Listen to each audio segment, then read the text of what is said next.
আজকে আমরা নতুন একটা ভিডিওতে যাব। তো আমাদের আজকের কাজটা হচ্ছে কি, আমরা একটা গুগল ফর্ম তৈরি করব। গুগল ফর্মটা হচ্ছে আমাদের অনেক সময় অনেক ধরনের অনলাইন রেজিস্ট্রেশন করতে হয়। তো তো ওই জন্য দেখা যায় কি আমাদের কোনো একটা রেজিস্ট্রেশন ফর্ম বা কিছু তৈরি করতে হয়। তো আজকে আমরা বেসিক্যালি ওই জিনিসটাই দেখবো যে কী করে একটা ইজিলি রেজিস্ট্রেশন ফর্ম বা আমাদের প্রয়োজন মতো আমরা যাতে কোনো ধরনের ডাটা কালেক্ট করতে পারি ওই রকম একটা ফর্ম আজকে আমরা তৈরি করে দেখাবো। তো এর জন্য প্রথমে আমাদের গুগলে সার্চ করতে হবে গুগল ফর্ম লিখে। তো আমরা গুগল ফর্ম লিখে সার্চ করছি। তো তারপরে হচ্ছে এই যে সেকেন্ড যে আমাদের লিঙ্কটা আসবে ওটা হচ্ছে Google form free online survey. তো আমরা ওইটাতে ক্লিক করবো, ফ্রি অনলাইন সার্ভে যে ইউআরএলটা আছে ওইটাতে। আসার পর হচ্ছে এখানে হচ্ছে আমাদের দুইটা অপশন থাকবে, একটা হচ্ছে পার্সোনাল আর একটা হচ্ছে বিজনেসের জন্য। তো আমরা পার্সোনালটা নিব। আচ্ছা, এখানে আসার পর হচ্ছে প্রথম অবস্থায় এখানে গুগল থেকে কিছু প্রথম থেকে তৈরি করা কিছু টেমপ্লেট ছিল আমাদের, মানে ওরা তৈরি করে কিছু দিয়ে দেয়, আপনি চাইলে এখান থেকে বেছে নিতে পারেন অথবা আপনি নিজে এটা তৈরি করতে পারেন। তো আমরা যেহেতু আমাদের ইচ্ছা মতো ফর্মটা তৈরি করবো, তো আমরা ব্ল্যাঙ্কটাই সিলেক্ট করতেছি।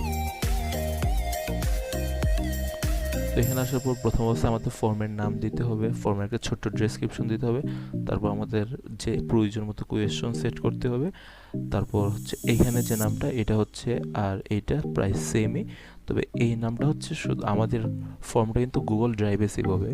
তো আমাদের ড্রাইভে আমাদের কোন ফর্ম কোনটা কি, তো এটা চেনার জন্য হচ্ছে আমরা এই ফর্মের নাম দেব। আর এইখানে যে নামটা থাকবে এটা হচ্ছে ইউজারকে যখন আমরা ফর্মটা সেন্ড করব, তো ইউজার যাতে নামটা দেখে বুঝতে পারে যে ফর্মটা কিসের, তো এই জন্য হচ্ছে এই নামটা। তো সাপোজ ধরেন আমরা হচ্ছে কি আমাদের ফ্রেন্ডের একটা গেট টুগেদার করবো, আমাদের ফ্রেন্ডের বা আমার হচ্ছে ইউনিভার্সিটি ব্যাচের সবার ডাটা প্রয়োজন, অর্থাৎ সবার নাম ফোন নাম্বার আইডি এইগুলো আমার প্রয়োজন। তো আমরা এই জন্য একটা ফর্ম আজকে তৈরি করবো। তো যেহেতু আমরা আমাদের ব্যাচের ডাটা কালেক্ট করবো, তো আমরা এখানে ফর্মের নাম দিতে পারি যে batch data collection.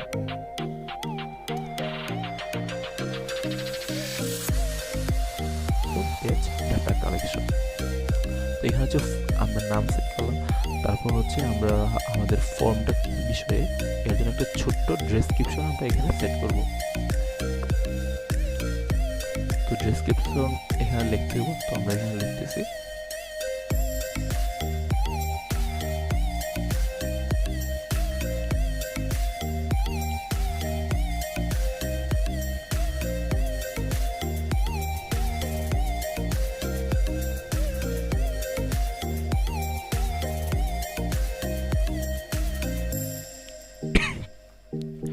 Use your university, use your university information. বেশ, আমাদের এই ফর্মের জন্য এতটুকুই এনাফ। আর চাইলে আপনার যদি আরও বিস্তারিত দেওয়ার থাকে আপনি এখানে লিখতে পারেন। তারপর হচ্ছে আমি আমার কোয়েশ্চন সেট করব।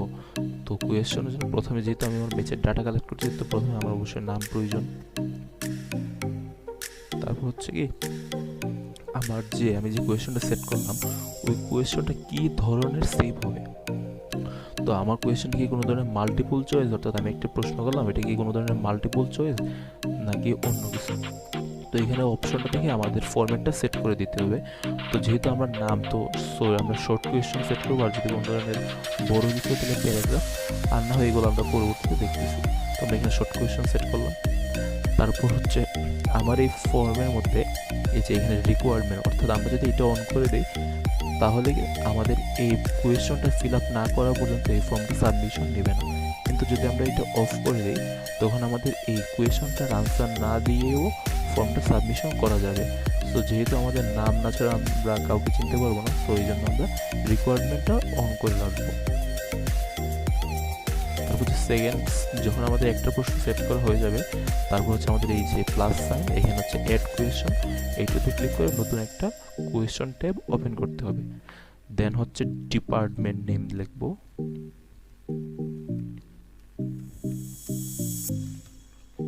সো এইখানে আমরা মাল্টিপল চয়েসটা দিতে পারি, অর্থাৎ আমরা যেহেতু আমাদের ভার্সিটির ডিপার্টমেন্ট জানি, সো আমরা এখানে প্রথমে লিখে দিতে পারি যে কে কোন ডিপার্টমেন্টের, প্রথমে আমরা চয়েস লিস্ট দিয়ে দিতে পারি। সো আমরা এখানে চয়েস লিস্ট দিচ্ছি। আচ্ছা, এখানে অটোমেটিক ওরা কিছু সাজেশন দিচ্ছে, তারপর এন্টার, তারপর হচ্ছে ত্রিপলি।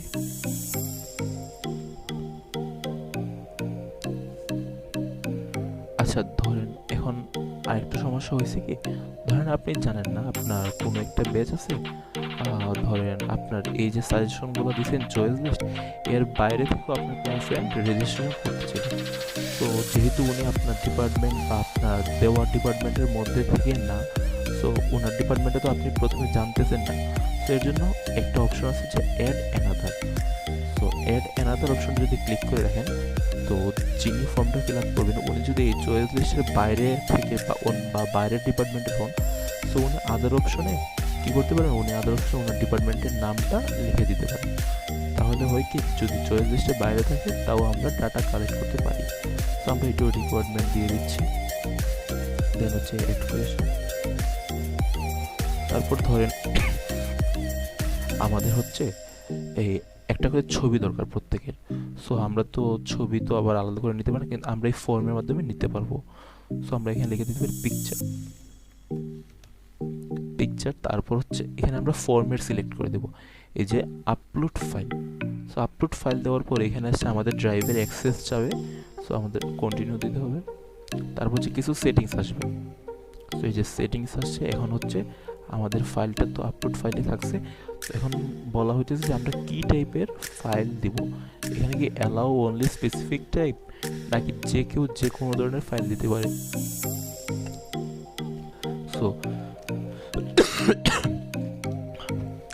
সো এখানে যদি আমরা অ্যালাউ অনলি স্পেসিফিক ফাইল দিই, অর্থাৎ তাহলে হচ্ছে আমরা যে ধরনের ফরম্যাটে বলবো ওই ধরনের ফরম্যাটে ফাইল জমা দেওয়া লাগবে, এছাড়া অন্য কোনো ফরম্যাট দেওয়া যাবে না। অর্থাৎ ধরেন আমরা যদি পিকচার চাই তাহলে আমরা এটা অন করে দেবো, কিন্তু আমরা যদি এটা অফ করে রাখি তাহলে হচ্ছে ইউজার যে কোনো ধরনের ফাইল এখানে জমা দিতে পারবে। সো যেহেতু আমাদের পিকচার, সো আমরা এখানে এটা অন করে আমাদের পিকচার দিব, অর্থাৎ ইমেজ অপশনটা ক্লিক করে রাখবো, অর্থাৎ আমাদের এখানে ইমেজ ছাড়া আর কোনো ধরনের ছবি জমা দেওয়া যাবে না।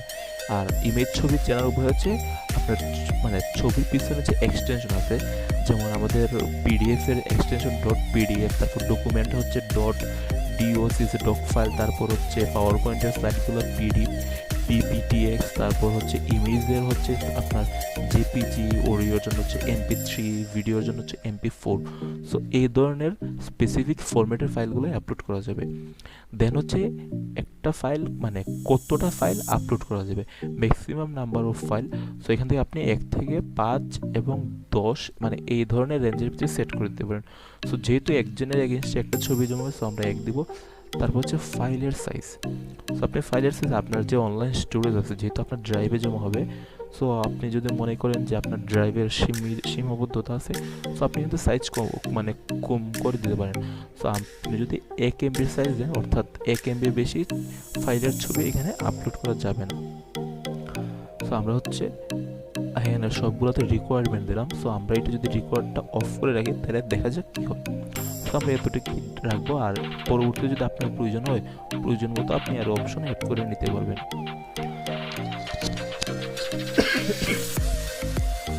তো এখন হচ্ছে আমরা দেখবো যে কী করে আমাদের যে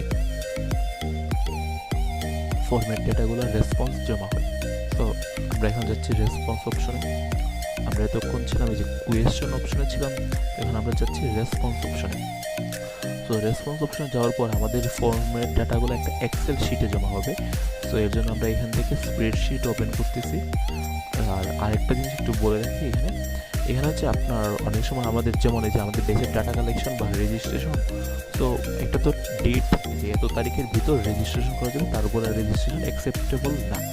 তো আপনি যদি ফর্মের সেটিংয়ে ঢোকার পর ফর্মটা তো আপনার ড্রাইভে জমা হবে, তো আপনি ফর্মটাতে ডাবল ক্লিক করে ফর্মের তো সেটিংয়ে আসবেন। আসার পর রেসপন্স অপশন থেকে এসে এই অপশনটা যদি আপনি অফ করে দেন বা বন্ধ করে দেন, তাহলে হচ্ছে আপনার ফর্মে আর ডাটা সাবমিট নেবেন, অর্থাৎ ফর্মে কোনো ধরনের রেজিস্ট্রেশন সাবমিট করার পর আর ফর্ম রেজিস্ট্রেশন সাবমিট হবে না, অর্থাৎ আপনি আপনার ডেটের পর রেজিস্ট্রেশন